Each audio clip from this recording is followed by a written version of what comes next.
Some warnings don't save your life. They arrive after it's already too late. And if you ever find yourself driving alone through a mountain storm, and a voice on your radio whispers, "Whatever you do, don't stop the car." there's only one question that matters. Would you listen?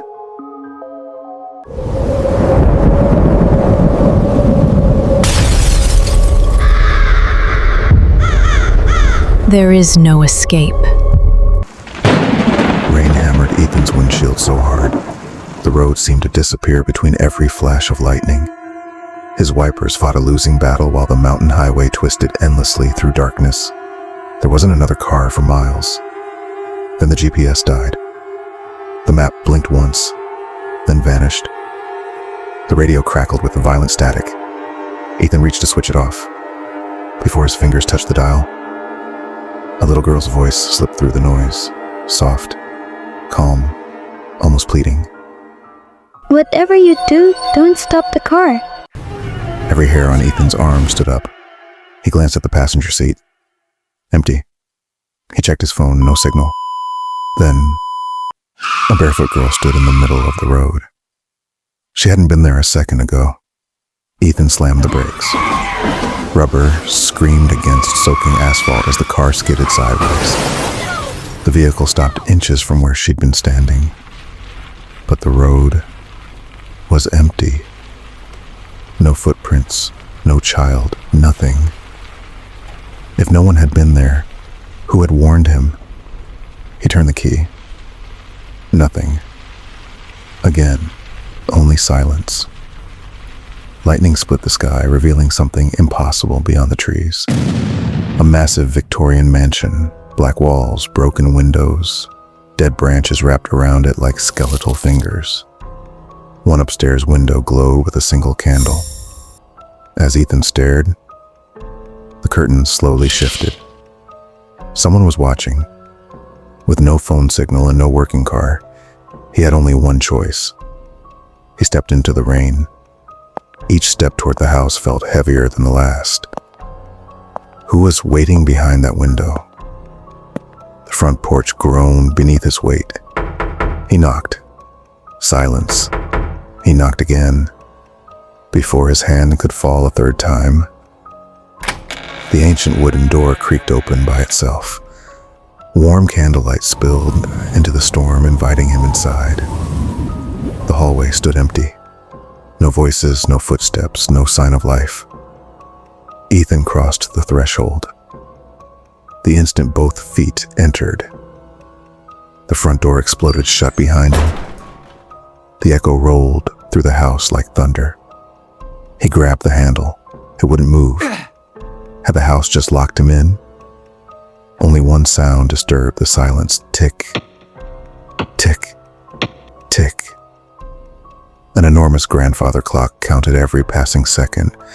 The walls were lined with family portraits, beautiful clothes, elegant frames. But every single face had been violently scratched away, not faded, not damaged by time, deliberately erased. Then the grandfather clock struck midnight. One chime, then another. Suddenly every clock in the mansion answered together. Dozens of bells echoed through the house. The lights flickered wildly. Above him, heavy footsteps crossed the ceiling, slow, measured. Someone was walking upstairs, and they knew he was here. Ethan climbed the staircase. Halfway up, he stopped. The hallway ahead stretched impossibly far, disappearing into darkness. That wasn't possible, and the mansion wasn't that large. Every door stood slightly open. From one room came quiet sobbing.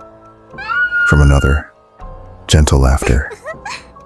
He pushed open the first door, empty. The second, empty. The third, nothing.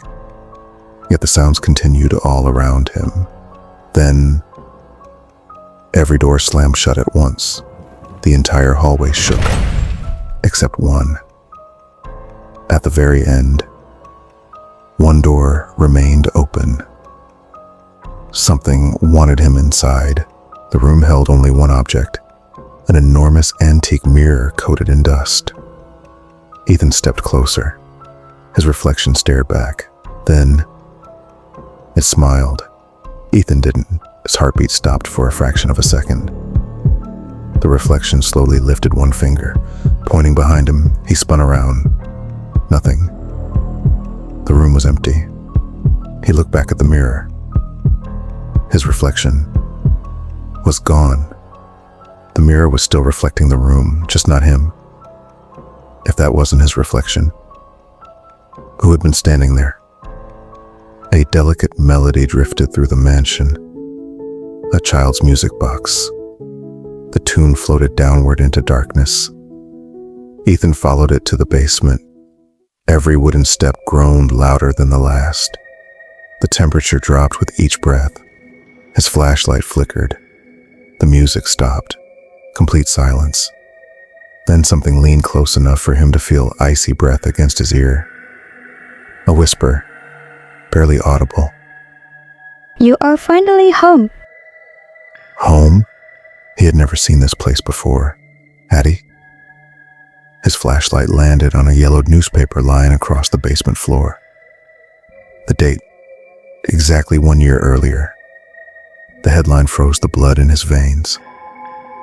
Local man dies in highway crash 1 year ago today. His hands trembled as he unfolded the paper. Beneath the headline, his own photograph stared back at him. The same jacket, the same face, the same scar above his eyebrow. His fingers began dissolving into drifting gray smoke. The house had entrapped him. It had awakened him. If the newspaper was telling the truth, who had been driving the car tonight? The basement door slowly opened. The little girl stood there. Rain no longer covered her. She looked tired and almost sad. I told you not to stop. Her voice carried no anger, only regret. She explained she'd been trying to warn him that night. The crash had happened exactly where he'd seen her. The mansion wasn't haunted. It wasn't a prison. It was the place where souls finally remembered what they had refused to accept. Every erased face upstairs belonged to someone who had arrived exactly like him. Lost, confused, unwilling to believe. Ethan looked toward the stairs. If I remember now, can I leave? The girl didn't answer. She only lowered her eyes. Sometimes. The hardest prison isn't a house. It's refusing to let go. The walls dissolved into darkness. The staircase vanished. The mansion faded like morning mist. Even the storm disappeared. Only silence remained. Far away, headlights pierced another night of relentless rain. Another lonely driver, another winding mountain road. A car radio burst into static. A familiar little voice whispered through the noise. Whatever you do, don't stop the car. This time, the driver hesitated. The screen faded to black. Then, one slow knock, another. Silence. And somewhere beyond that silence, someone was already opening the door.